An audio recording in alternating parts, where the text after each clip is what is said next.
Cute ako, kinilig ang ating madlang people. O ngayon naman, masisilayan na rin ni Matchmate Dale ang tatlong hakbanger. Ito na! Hakbanger number 1.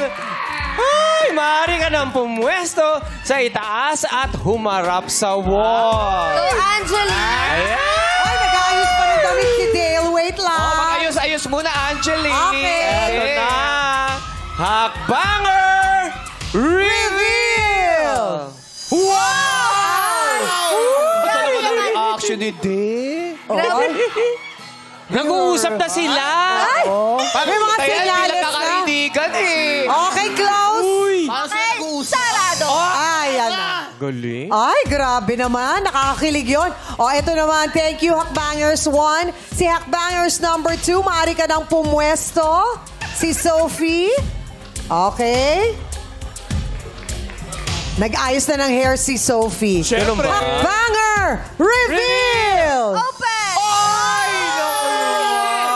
Grabe naman yung magic ball na yan. Kumaway-kaway, no? Parang Close! Parang tumingin lang sa baby. Grabe naman yung mga smilan nila sa isa't isa! Pati madlang people, kilig na kilig! Nagre-react. Ano ba yan? Sorry na lang, di kayo kasali. Boy! Grabe ka naman siya.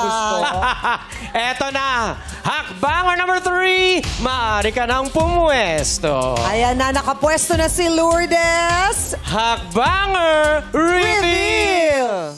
Ay! Nag-hello si Dale! Nag-hello!